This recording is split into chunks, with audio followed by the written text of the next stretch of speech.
घरघोड़ा नगर पंचायत घरघोड़ा ने सड़क किनारे बने दुकानदारों को नोटिस जारी कर 24 घंटे के अंदर दुकान खाली करने का दिया निर्देश। दिनांक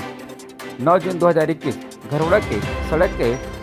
चारों तरफ में दुकानें बनी हुई हैं जो कि अस्थायी टीन के सेट से बने हुए हैं, जिसमें स्थानीय दुकानदार दुकान लगाकर अपना जीविकोपार्जन करते हैं, जिसमें विभिन्न प्रकार के दुकान लगाए गए हैं, जिसको कि घरघोड़ा प्रशासन ने संज्ञान में लेते हुए अवैध करार देते हुए उनको नोटिस जारी कर दिया है, जिसके बाद से दुकानदार दहशत में आ गए हैं और उनको 24 घंटे का मोहलत दिया गया है, जिसमें कि वो अपना दुकान व सामान उठाकर यहाँ से ले जाएं। बहरहाल सीएमओ से बात करने पर पता चला कि प्रशासन की तरफ से दिशा निर्देश जारी किया गया है, उसके बाद से ही सीएमओ ने इनको नोटिस जारी किया है। बहरहाल आने वाले दिनों में देखना होगा कि इन दुकानदारों के ऊपर में क्या कार्रवाई होती है। लॉकडाउन के बाद में दुकानदारों के चेहरे दुकान खोलने से खिले हुए थे, लेकिन नोटिस जारी होते ही स्थानीय जो ठेले वाले दुकानदार हैं वो मायूस हो गए हैं। नमस्कार, छत्तीसगढ़ पोस्ट में आपके बीच में हम फिर आए हैं और एक ज्वलंत मुद्दे को लेकर के आए हैं। यहाँ पर नगर पंचायत घरघोड़ा की तरफ से जहाँ कम से कम 100 से ऊपर के जो अस्थायी तौर पर दुकान चलाते हैं, टीना टप्पर लगा करके दुकान चलाते हैं, उनको नगर पंचायत अधिनियम 1961 की धारा 223 के तहत में नोटिस दिया गया है और दुकान को 24 घंटे के अंदर में खाली करने का यहाँ पर फरमान जारी किया गया है। इस मुद्दे को लेकर के हम लोगों ने जो स्थानीय लोगों से बात किया और साथ ही नगर पंचायत अध्यक्ष और नगर पंचायत उपाध्यक्ष से भी बात किया, साथ ही सीएमओ से भी बात किया है और इस बात को संज्ञान में लेकर के आए हैं कि लॉकडाउन जो अभी है, लॉकडाउन मुश्किल से 3 दिन हुआ है खुले हुए हैं। इससे पहले 54 दिनों तक दुकान बंद रही है। लोगों के सामने जीविकोपार्जन के लिए कठिनाइयों का सामना करना पड़ रहा है और तुरंत ही यहाँ पर दुकान खुली हुई है और जिस प्रकार से नगर पंचायत की तरफ से यहाँ पर नोटिस दिया गया है दुकानदारों को, उससे दुकानदार दहशत में आ गए हैं और रोजी रोटी की समस्या निश्चित तौर पर यहाँ पर खड़ी हो जाएगी। बहरहाल हमने जब इस मुद्दे को लेकर के सीएमओ विक्रम भगत के साथ बात किया तो उनका कहना था कि प्रशासन की तरफ से एसडीएम तहसीलदार की तरफ से उनको निर्देशित किया गया है और यह नोटिस जारी किया गया है। और इसी मुद्दे को लेकर के हमने नगर पंचायत अध्यक्ष शिशु सिन्हा से भी चर्चा किया तो शिशु सिन्हा जी का कहना था कि हम लोगों ने प्रशासन को इस विषय में अवगत कराया है कि वैकल्पिक व्यवस्था के नहीं होने तक इन दुकानदारों को यहाँ पर खाली न कराया जाए। बड़ा सवाल। साथ ही उस्मान बेग ने कहा कि अगर दुकान ज़बरदस्ती खाली कराया जाएगा तो हम लोग जो अस्थायी दुकानदार हैं उनके साथ में हम लोग खड़े रहेंगे। हमको शासन प्रशासन के हमारे से उच्च अधिकारी उनसे हमको निर्देश मिला कि ऐसा बेजा कब्जा हटाना है, जो गुमटी ठेले वाले लोग लगाए हैं दुकान उनको सबको नोटिस देना है, तो हम लोग नोटिस जारी कर रहे हैं। हाँ सर, अभी तुरंत लॉकडाउन खत्म हुआ है और कहीं ना कहीं रोजी रोटी का सबको तकलीफ है, तो इस दरमियान आप लोगों ने नोटिस क्यों दिया? वो लोग वैकल्पिक व्यवस्था क्या रहेगा? जी, हम मानवीय भावना को तो समझते हैं, लेकिन शासन के जो प्रशासनिक अधिकारी हैं हमारे से उच्च, उनके निर्देशों का पालन कर रहे हैं। ये बताएंगे भी रेहड़ी वालों को जिस प्रकार से नगर पंचायत की तरफ से भी नोटिस दिया गया है ठेला खाली कराने का, वो भी 24 घंटे का इनको शॉर्ट नोटिस दिया गया है, तो इस पर आप क्या कहेंगे? ये उच्च अधिकारियों की बैठक में नगर पालिका अधिकारी को निर्देश दिया गया था कि ऐसे कार्रवाई करने के लिए उच्च अधिकारियों द्वारा, उसके तहत हमने नगर पंचायत ने नोटिस काटा है। आप लोग का अगर कुछ होता है तो वैकल्पिक व्यवस्था के लिए नगर पंचायत में कुछ प्रावधान करेंगे? वैकल्पिक व्यवस्था के लिए इससे पहले मैंने भी चर्चा किया था एसडीएम साहब से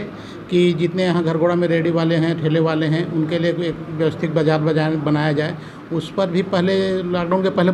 2 से 3 बार चर्चा हुई थी, लेकिन सकारात्मक रूप उधर से आया नहीं था।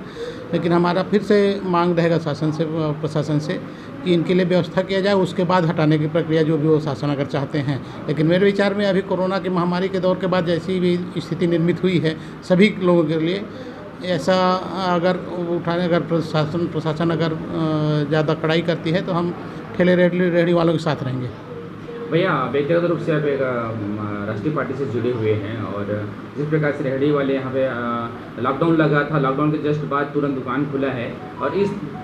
दरमियान 3 दिनों के बाद इस प्रकार से नोटिस देना, तो ये आपको लोकहित ऐसी लगता है क्या? नहीं, लोकहित ऐसी नहीं है। इस संबंध में कल हमारी टीम पार्षदगण महोदय, सभी पार्षदगण महोदय, हम लोग एसडीएम साहब से मिलने भी जाएंगे, इस संबंध में चर्चा करेंगे और पहले वैकल्पिक व्यवस्था के बाद अभी जो भी रोक लिए है शासन ने उसको लागू करने के संबंध में हम चर्चा करेंगे।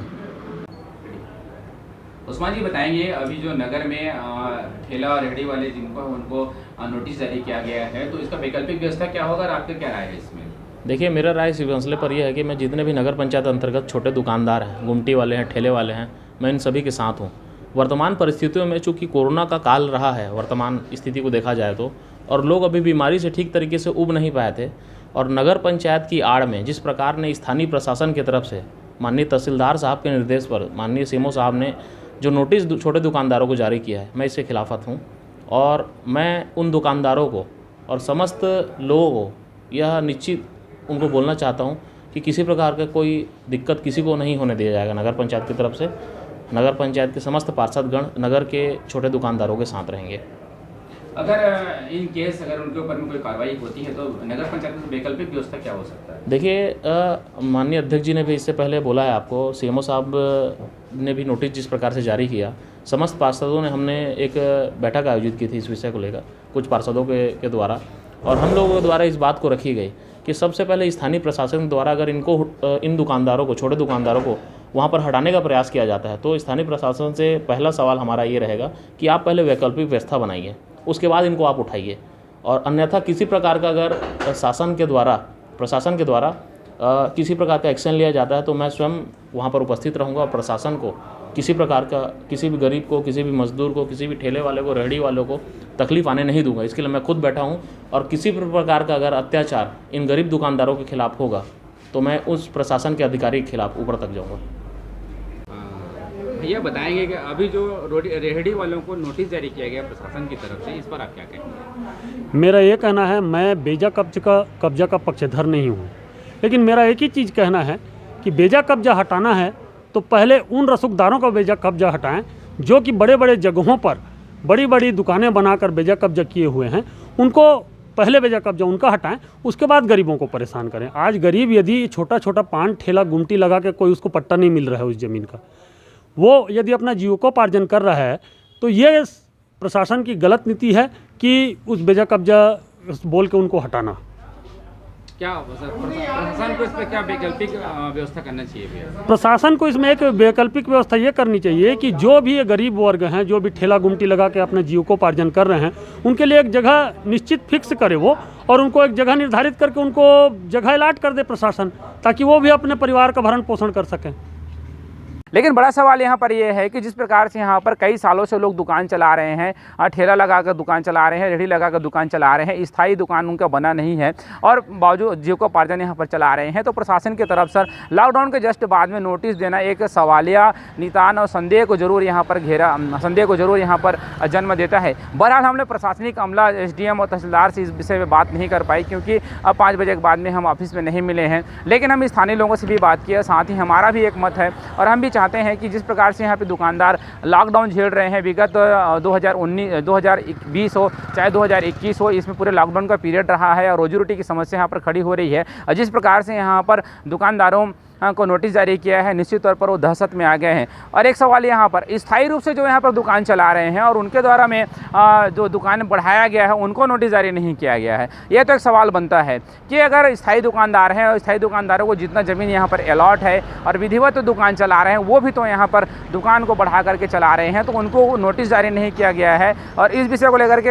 जो अध्यक्ष सिन्हा है उनका भी कहना था कि कहीं ना कहीं व्यवहारिक रूप से जो पहले कब्जा किया हुआ है उसको प्रशासन को ध्यान देना चाहिए और डेली जो रोजी रोटी कमाते हैं, जो डेली रेहड़ी का काम करते हैं, उनको नोटिस बाद में देना चाहिए। खैर, बड़ा सवाल ये है कि अगर इनको यहाँ से उठा दिया जाता है तो इनके रोजी रोटी के साधन के लिए, इनको दुकान लगाने के लिए नगर पंचायत वैकल्पिक व्यवस्था क्या करी है और ये दुकानदार दुकान छोड़ करके कहाँ जाएंगे और जीविकोपार्जन का जो इनका माध्यम है उस माध्यम को बनाने के लिए प्रशासन की तरफ से क्या कयावत किया जाएगा, यह आने वाले दिनों में हमको देखने को मिलेगा। बहरहाल बने रहिए मेरे साथ में, कैमरामैन गोपेश के साथ में मैं श्रवण चौहान, छत्तीसगढ़ पोस्ट में।